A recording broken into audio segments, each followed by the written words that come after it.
بسم الله الرحمن الرحيم كسور بعد عشر كان وهري the complete WordPress developer inta aan joogno localka saan hore u sheegnay casharada ugu hore waxaan ku sameyn doonaa computerkeena localka ah si aan ula qabsano local maxaa ku raahdaa online machinka inta aan gaarin ka hor ama domain iyo hosting inta aan gadanin ka hor waxaan sameyn doonaa inaan ku shaqeyno computerkeena localka ah si computerkeena localka aan u shaqeyno marka waxaan u baahanahay qalab naga ama application naga saacida inaan computerkeena localka ku isticmaalno WordPresska. haddaba si aad computerkaaga u isticmaasho localka ah WordPress waxaad u baahan tahay laba arrimood inaad haysato application ka la yiraahdo exam kan waa local server macnaha wuxuu ku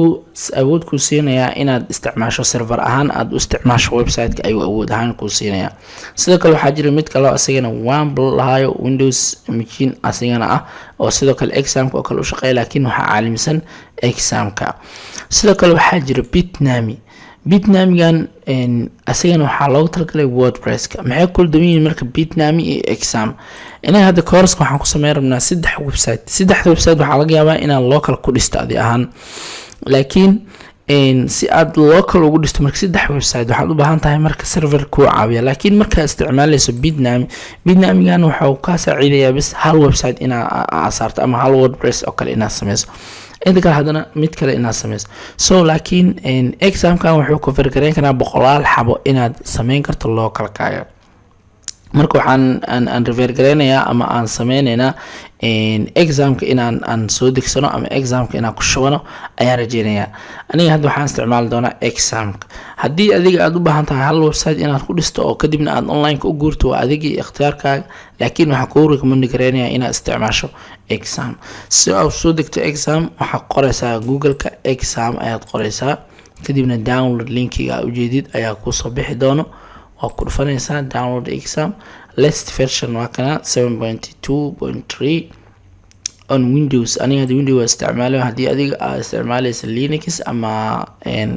OS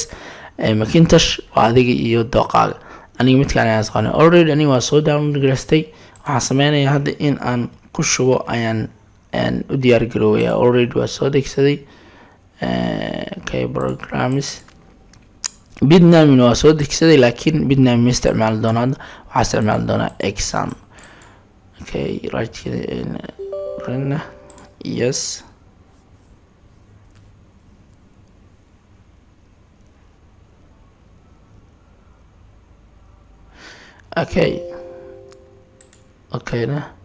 next ujeeda server waaye wuxuu leeyahay Apache MySQL Apache waa default MySQL FileZilla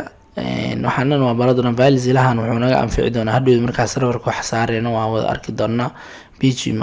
mobilizer fix and email all about that exam waa kan amarka folderka aad dhigaysid ayaad u sheegaysaa next this folder is not empty haddii aad ciladan aragto saalaan haddii horey uu kugu jiray WordPress ama aan dhahay exam-ka ciladan ay soo qabsanaya marka waxaad sameynaysaa sida aad tagaysaa exam-ka meesha ku jiro waa kana PHP ku jiro asiga dhan marka waxaan leedahay delete haddii wax muhiim ah uusan kugu jirin haddii wax muhiim uu ku jiro waxaad sameyn kartaa inaad exam hadda next waa yara ujeedaa next sida caadiga applicationada lagu shubto ayaa lagu shubanayaa exam-kan marka muxuu qabanayaa exam-kan wuxuu naga saacidayaa in computerkeena ama filekeena WordPresska aan soo dhex gashano oo PHP-ga ay noo qaado WordPresska saa hore u sheegno wuxuu ku dhisan yahay PHP ayuu ku dhisan yahay PHP-gana marka ma shaqeyn doonto server la-aan waxay u baahan tahay serverkeena wuxuu ku xiranayaa exam-kan wuxuu ka caawinayaa inaad ku isticmaasho Apache MySQL FileZilla iyo waxyaalahaas oo dhan waa useful ama aad ayaa loo isticmaalaa exam-ka waxaan rajeynayaa inaad ku shubato oo talaabooyinkaas amarto waqti ayuu qaadanayaa about 5 minutes video waa sii joojinaya markii uu dhamaado kadib ayaan idinku soo laaban doonaa insha Allah taala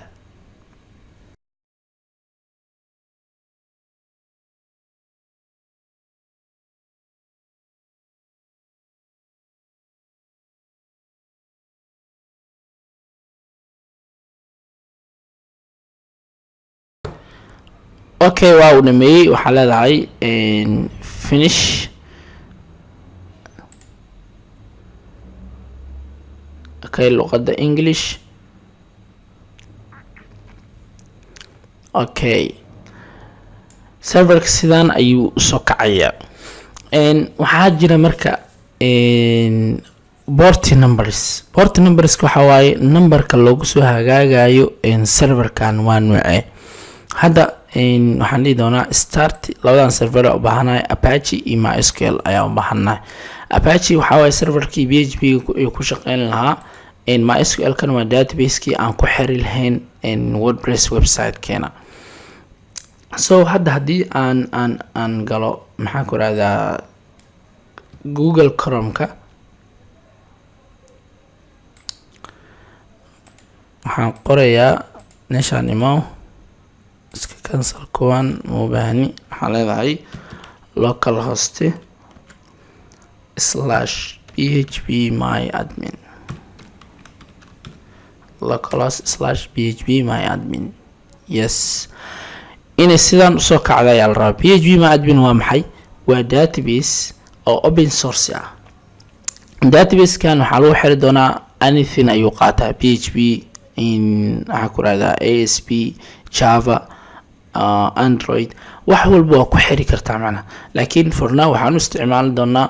WordPress inaan ku xirno ayaan u isticmaali doonaa hadii ilaahay karaal noqdo insha Allah course-kan markay dhamaato waxaan soo gudbin doonaa koorsooyin kale oo web development iyo mobile development ku saabsan laakiin waxaan ogaan doonaa waxa aad xiiseysaan codeyn ayaan qaadi doonaa wixii loo bato ama la isku raac ayaan ku xijin doonaa hadii Allah karaal noqdo marka problem ayaa dhici kara marka meeshaan la joogo problemada ku soo wajahay aniga hadda problem ay qabsaneen laakiin problemada common ah oo dhici kara waxay tahay hadii aad isticmaalayso products Microsoft sida Microsoft Visual Studio ama hadii aad isticmaalayso maxaa ku raaddaa SQL Server hadii aad isticmaalayso Management Studio waxaa dhici doonta port 8 default HTTP ga ayaa iska leh HTTP waa Hypertext Transfer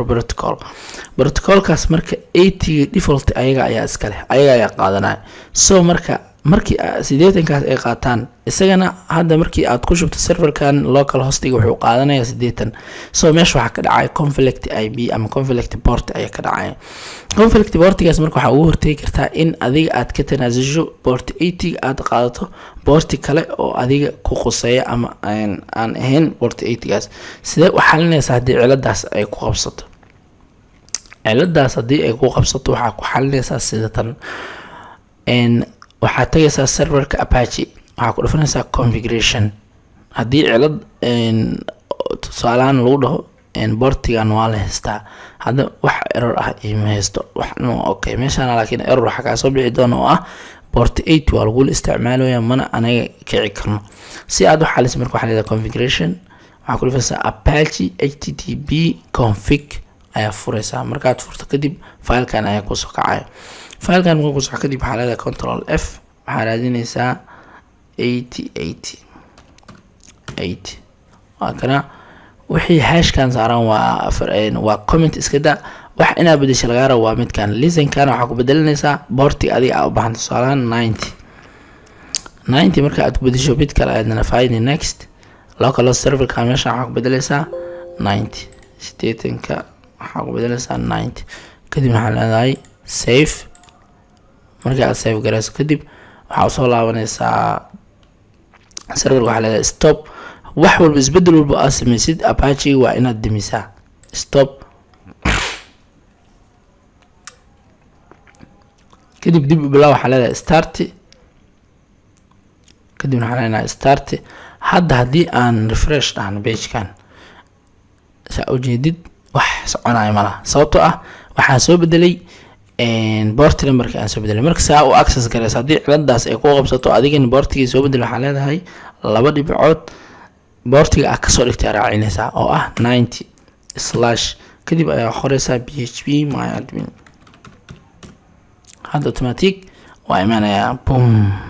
saa u jeedid waa iman soo aniga 90 han mar rabo maadaama aan ay u filan tahay daatada hadda ama midka hadda ani aan haysto uma baahni waxaan sameyn doonaa وكلا ودونا حزمين دونا 80k وعلي ayaan leeyahay 80k وعلي كنترول اف 90 waa wada bedelay waxaan leeyahay save 80 waa default macnaha hadda 90 ku celiyo soo shaqeynaa sababta ma fahmi kartiin waa serverka maan demin serverka aan deminayaa okay serverka waan demiyay hadda haddii aan refresh dhaho oops weli waa shaqeynaya xaso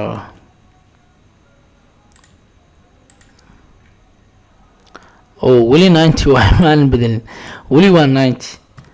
8 karig yes midkaan bis ayaan bedelay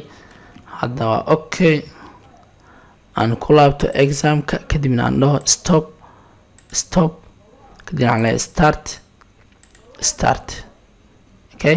hadda marka haddii aan refresh dhaho saa ujeedaan wax shaqeynaya malaha so maxaa qasbanaya marka laqala hosti bas inaa php ku qada okay waa kana marka sidaas ayaad u configureynaysaa haddii cilad noocaas ay ku qabsato oo adiga ku saabsan port numberka sidoo kale waxaan ku tusinayaa farsamo kale oo ah mar walbo marka aad computerkaaga daarto serverkan wuxuu kaaga baahnaan doonaa inaad daarto si marka aad ugu maaranto arrinkaas oo ah in computerkaaga markaad daartid isla markii uu control panel ka soo kaco oo asiga automatic isku daaro ayaa loo baahan yahay serverka laakiin markasta marka dhahdid markuu daarmaan daara sidoo kale waxa dhici karto inaad qof system u sameyso waxa laga yaabaa qaarkiin inay yaqaaniin PHP development qof inay system local u sameeyaan shirkad ama company ama meel markay u sameeyaan kadib ay local ku isticmaalayaan subax walba qofku wuxuu ku qasban yahay ama mar walba qofka imaado inuu computerka markuu kaciyo inuu serverka daaro arrintaasna waa arrin problem ah si marka arrinkaas aad ugu maaranto waxaa ku qasban tahay in aad ka dhigto auto start sida loogu dhigaa examka soo kici examka markaa soo kicis kadib waxaa leedahay run as administrator yes markii uu soo kaco kadib waxaa leedahay meeshaan cancel yes sidaan ayuu soo kacayaa markuu soo kaco kadib waxaa leedahay calaamadan oo extra waxaa leedahay horta jooji stop kadibna calaamadan extra ka qaad waxaa lala jeedaa as service ahaan u soo kacay serviceka maxaa waaye computerka markuu soo daaran isla markii isagana aan daarmo serviceka hadda kadib marka ma naga baahan haddii computerka oo naga dama ama computerka aan damino inaan dib usoo daarno uma baahna caadi ayuu u shaqeynayaa mar kale isma arkeen haddii configuration kale ugu baahana ayaa laga yaabaa kadib ayaan usoo laabanayna haddii waa iska kansalayna uma baahni refresh dheh okay sidiis ayuu u shaqeynayaa that's it casharkeena configurationka intaas ayaan kusoo koobeynaa waxaan u gudbeynaa inaan ku install gareyno WordPress insha Allah taala see you next video.